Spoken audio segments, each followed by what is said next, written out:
She wasn't running. She wasn't yelling. She wasn't resisting.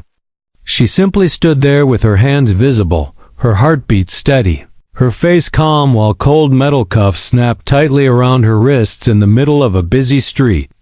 People slowed down. Phones were raised. Whispers spread through the crowd. All because she had spoken up. All because she refused to shrink her voice. To them, she was just another problem they could silence. Another moment of power they could control.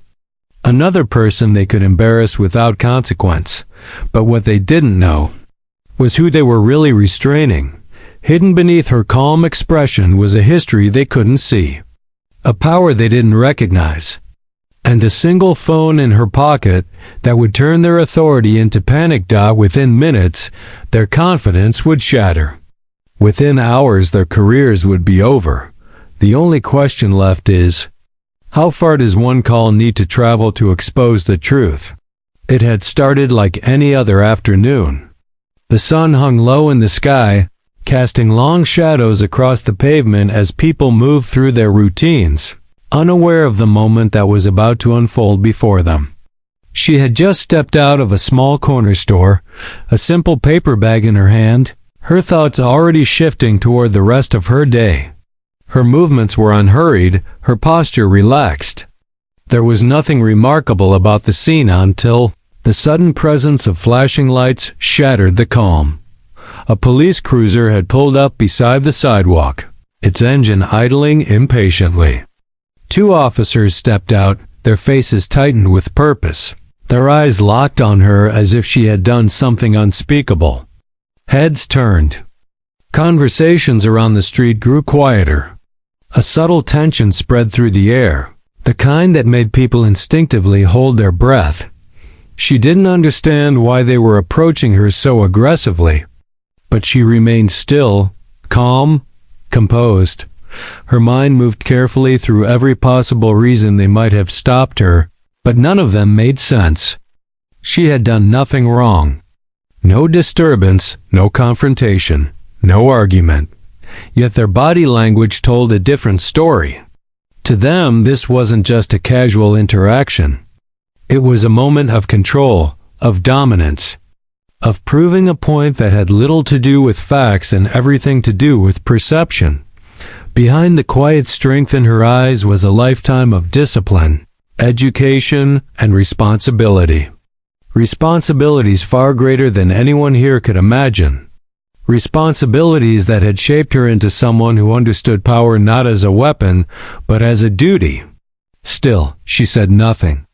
She allowed the moment to reveal the truth about them. As curious onlookers gathered closer, she felt the weight of their gazes. Some were confused. Some were afraid. Some were already recording. The officers, however, saw none of it. They only saw someone they believed. They had the right to command. What they didn't realize was that this quiet moment on an ordinary street was about to grow into something far larger than any of them could control. And the world was already beginning to watch. The metal of the cuffs felt colder as the minutes passed, pressing a hard reminder against her skin that she no longer had control over her own freedom. People on the sidewalk began to gather a little closer now, drawn in by confusion more than curiosity. A small group formed at a careful distance, unsure whether they were witnessing a lawful arrest or a quiet injustice unfolding in broad daylight. The air grew heavier, thick with tension and disbelief. Still, she did not react the way they expected. There was no panic, no bursts of anger, no pleading for mercy. Her calm was almost unsettling, as if she had already accepted that this moment was necessary, that it carried a purpose far beyond the street corner where she stood. Her eyes studied her surroundings, the chip paint on the nearby lamppost, the fluttering plastic bag trapped in a bush, the reflection of flashing lights in the window of the store she had just left. Details filled her vision, grounding her in a situation that was rapidly trying to strip away her humanity. Inside, however, memories stirred. Years of training. Years of sacrifice. Years spent proving herself in rooms where she had been the only woman, the only black voice, the only one who had to be twice as prepared just to be considered half as capable. Those moments had not weakened her. They had sharpened her. Around her, murmurs began to ripple through the crowd. A quiet anger simmered in the faces watching, mixed with helplessness. Some people lifted their phones higher. Others whispered in disbelief, sensing that something here wasn't right. Something about the officer's certainty felt rehearsed rather than justified. Yet no one stepped forward. No one intervened. They had seen how moments like this usually ended, and fear had its own way of silencing witnesses. The two officers, however, stood taller now, buoyed by the false confidence that came from compliance. In their eyes, this was proof of their authority, evidence that the situation was under control.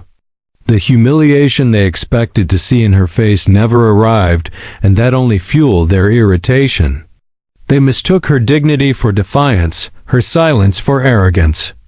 Their posture grew firmer, their presence more theatrical. This was no longer about procedure. It was about pride. Somewhere in the distance, a siren echoed faintly and disappeared again, like a warning that had come too late. Time stretched thin, pulling each second longer than the last. Cars slowed as they passed, drivers craning their necks to catch a glimpse of what was happening. Children tugged on their parents' hands, asking quiet questions no one wanted to answer, and still she waited. In that waiting, a different kind of power began to build, subtle yet undeniable. The kind of power that didn't need raised fists or screaming voices. The kind that lived in patience, in awareness, in the knowledge that the truth always surfaced eventually. Her breathing remained slow, steady, deliberate. The world around her could crumble into chaos, and she would still be standing in the center of it, unwavering. Then, with deliberate calm, she lowered her gaze slightly, focusing on the inside pocket of her coat. Her phone was still there. That small detail changed everything. The crowd noticed the shift in her focus. The air tightened again. What had once looked like the end of a humiliating moment now began to feel like the beginning of something else entirely. An unseen thread connected her stillness to a storm waiting to break. Somewhere far beyond this street, because this wasn't just about a misunderstanding anymore. It wasn't even just about racism or abuse of power. It was about to become a moment that would reach offices, phones, and desks far above their pay grade. A moment that would travel through invisible lines of authority, shaking foundations that had been built on arrogance and unchallenged control. And the officers, lost in their illusion of dominance, had no idea that their time was already running out. The officer's grip tightened on the cuffs as frustration boiled over. "Why aren't you cooperating?" he barked, his voice cracking with the weight of his own overconfidence. The words were sharp, meant to intimidate, but they fell flat. She met his gaze without flinching, calm and unwavering, the quiet strength in her eyes cutting deeper than any argument he could make. The crowd had grown larger now. Whispers turned to murmurs. Phones hovered in the air, recording every second, every small movement. Some faces showed outrage. Some reflected fear. But all were watching, sensing that what was unfolding was bigger than a simple traffic stop or petty arrest. Then she did the unthinkable. Slowly, deliberately, she reached into her coat pocket and pulled out her phone. Fingers steady, she dialed a number that would shift the entire scene in an instant. Her calm composure never wavered, not even as the officers leaned closer, trying to assert control, unaware of the chain reaction she had just triggered. Within moments, the tone of the street began to change. A voice answered on the other end of the line, a voice of authority that dwarfed the small power the officers believed they wielded. Instructions were given. Phones buzzed in pockets of The crowd as news traveled faster than anyone could have imagined. The officers' faces paled. Commands they thought were final were being countermanded. Their confident postures faltered. The humiliation that they had tried to inflict now circled back at lightning speed, amplified by witnesses and higher authority alike. Her calmness remained, even as the world around her erupted in tension. In that instant, she became untouchable not because of physical strength, but because of integrity, knowledge, and the right connections at the right moment. The same people who had tried to reduce her to a moment of shame were now scrambling, caught in a reality they hadn't anticipated. And then, as quickly as it had begun, the moment ended. Orders were given. Hands were released. The officers stumbled backwards, stunned, their pride shattered. They had underestimated her, and the consequences were immediate and irreversible. She stepped forward, free but unchanged in her composure. The street had witnessed a quiet reversal of power, one that left no room for debate. The message was clear. Authority had limits, arrogance had consequences, and dignity could never be handcuffed. The final thought hung in the air, unspoken yet unmistakable. Who really holds power when courage meets truth? By the time the crowd dispersed, the street was quieter, but the impact of what had just happened lingered like smoke in the air. She walked away slowly, her hands finally free, her posture unchanged, as if nothing had happened. But inside, a storm of vindication and relief churned. She had faced intimidation head-on, and the world had watched her triumph not with violence, but with poise, patience, and strategy. The officers, once confident in their unchecked authority, were left scrambling. Calls were made, reports written, and consequences delivered faster than they could process. Careers that had seemed secure were unraveling, all because someone had refused to stay silent. Justice, quiet yet undeniable, had been served. For her, the incident wasn't about revenge, it was about recognition. Recognition that dignity cannot be silenced. Recognition that the truth, even in moments of fear and unfairness, has a way of rising to the surface. And recognition that courage often comes in subtle, deliberate forms, not just in confrontations or loud defiance. The ripple effect spread further than anyone on that street could imagine. Her story traveled through networks, offices, and news feeds. People discussed it, shared it, questioned their own assumptions about authority, race, and power.